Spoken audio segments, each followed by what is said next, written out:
Memoir 44 is a unique historical game where players command their troops, facing off in dozens of World War II battles on an oversized hex game board. Each battle scenario mimics the historical terrain, troop placements, and objectives of each army. Deploying forces through a variety of command cards, the Smart Commander uses the unique skills of his units: infantry, tanks, artillery, commandos, and resistance fighters to their greatest strengths. Easy to learn and fast-paced, Memoir 44 requires strategic card play, timely dice rolling, and an aggressive yet flexible battle plan to achieve victory. The Memoir 44 box is filled with hundreds of pieces, including over 180 plastic figures. These include infantry, armored tanks, and artillery. There are also 44 double-sided terrain hexes, victory medals, special forces badges, 8 battle dice, a deck of 60 command cards, and 9 summary cards. The figures and components enable you to set up any of the game's 16 different scenarios on the double-sided board map, with beach landings on one side and inland battles on the other. The red dotted lines show the 3 different battlefield sections, indicating each player's left flank, center, and right flank. The Rules and Scenarios booklet provides you with clear explanations and detailed illustrations of the game rules. It also takes you step by step through the process of setting up the game for the scenario you've chosen. Each scenario has a briefing page that provides the historical background of the battle. It then explains how to set up the scenario, how many command cards go to each side, the number of victory medals required to win, which side plays first, and it includes any special rules for that scenario. Here we've set up the Sword Beach scenario, one of the key battles of D-Day.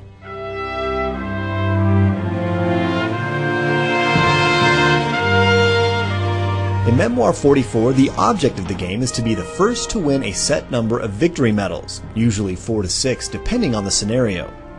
Here are a few important concepts to remember when playing Memoir 44. A victory medal is earned for each enemy unit that is entirely eliminated from the battlefield. In some scenarios, additional medals may be won by capturing and holding certain terrain hexes or battlefield objectives. Units are made up of groups of individual figures. Standard infantry units are made up of 4 soldiers. Armor units include 3 tanks, and artillery units include 2 guns. Each type of unit has different capabilities, which are shown on the unit summary card. On the board, you'll find various terrain and obstacles. These will affect the movement of units, their firepower, and their defensive capabilities, all of which are detailed on the summary cards. The command cards are used to order your troops to move, battle, or execute a special command. Battles are resolved by rolling special battle dice. The attacker scores 1 hit for each dice symbol rolled that matches the type of unit that is being targeted. The sides of the dice include 2 infantry figures, 1 tank, 1 grenade which is considered a hit on any unit, 1 flag which signals that the opponent must retreat, and 1 star which signifies a miss. Whenever an attacker scores a hit against an enemy unit, 1 figure from that unit is removed from the board. When the last member of a unit is hit, that figure is placed on the opposing player's medal stand and he earns a victory point.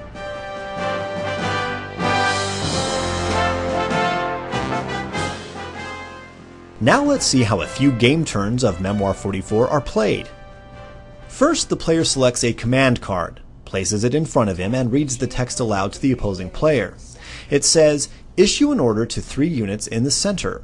This command card lets the allied player put 3 units in the center section of the battlefield into play. Second, he orders his units by announcing which of them he is putting into play. Here the allied player indicates the armor unit of tanks and the 2 infantry units that are located in the ocean hexes next to the beach. Only those units that are issued an order may move, battle, or take a special action. Next, the player moves the ordered units if he wishes to. Movement is determined by both the type of unit and the terrain that unit is moving to. Infantry units can normally move either 1 hex and still battle, or move 2 hexes but then not battle. Here the allied player moves his 2 infantry units forward 2 hexes. Note that one of the units has moved into a hex that includes a defensive structure called a hedgehog. This is an anti-tank device that armor units cannot enter, but it offers some protection for the infantry as they move forward. Tanks can normally move up to 3 hexes and still battle, but on beach terrain, their movement is slowed and they are limited to only 2 hexes. Notice that the tanks must avoid the hedgehogs as they move forward. The summary cards make it simple to remember the movement restrictions. Once the units have been moved into position, you can battle. Since the infantry units have moved 2 spaces, they are not allowed to battle this turn. The tank unit has a firing range of 3 hexes, and he has now moved within firing range of 2 of the enemy units. The allied player decides to fire on the Axis infantry unit to his left. Normally, the tank unit is able to fire 3 battle dice at an enemy unit. However, in this case, the enemy infantry unit is located in a bunker, which offers them defensive protection, especially against tanks. The tank unit must reduce the number of battle dice they roll by 2, so they only get to roll 1 die. It's a hit! The die roll is an infantry icon, so 1 infantry figure is removed from the Axis unit. His turn over, the player discards his command card and draws a new one to replace it. Now it's time for the Axis player to counter. He plays a special tactic command card called Direct from HQ, which enables him to order any 4 of his units. He indicates that he will activate the 2 infantry units located in the bunkers, his artillery, and 1 of his rearward infantry units. Since they are well protected by bunkers, he leaves the first 3 units in position, but decides to move the other infantry unit forward 2 hexes to help protect 1 of his flanks. The infantry unit on his right flank can fire on the allied tanks. Infantry rolls 3 dice on an enemy unit that is right next to it, 2 dice on a unit that is 2 hexes away, and 1 dice on a unit, like this one, that is 3 hexes away. The roll comes up a grenade. It's a hit, and 1 tank is removed from the unit. Next to fire is the artillery.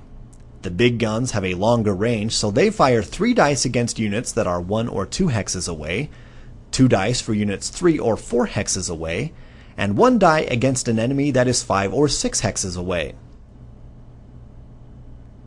Here they fire 2 dice against the tanks. 1 die is an infantry unit, which of course misses the tanks, and the second die is a flag, which forces the tank unit to retreat 1 space backwards. Finally, the second Axis infantry unit fires, this time switching targets to the allied infantry unit in the hedgehog 2 hexes away. They fire 2 dice. 1 is an infantry, which causes a hit. The second is a flag, which normally would force a retreat, but because the allied unit is hiding behind a hedgehog, it has some protection and can ignore the first retreat flag rolled against it. The Axis player discards his command card and replaces it from the draw pile. The game continues with each player alternating turns.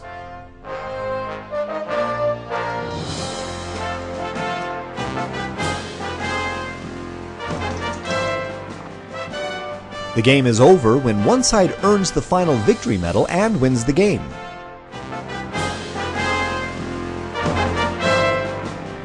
Memoir 44 is played with 2 players ages 8 and older. The typical game time is 30 to 60 minutes. Often players will play a scenario twice, switching sides after the first game to play the opposing army. Memoir 44 also includes a special Omaha Beach Overlord scenario that combines 2 boards and enables teams of 3 or 4 players per side. In addition to the 16 scenarios in the rulebook, there are dozens more available for download from the Memoir 44 webpage at www.memoir44.com. More than just a game, Memoir 44 has grown into a game system of its own. Several expansion packs are now available with more on the way. The Terrain Pack includes 88 new terrain tiles, new rules for minefields, combat engineers, and many new things, along with scenarios to go along with them. The Eastern Front puts you in charge of a complete set of Russian army figures in snowy terrains fought over 8 new scenarios. And the Winter Desert board map is a new board on which to play scenarios in North Africa or the Eastern Front. Memoir 44 is a great game for fathers and sons or even grandfathers and their grandchildren. It's a quick and fun way to reconnect with history. Memoir 44 was named the winner of the 2004 International Gamers Award for Best 2-Player Game and also received the Wargamer Award for Excellence.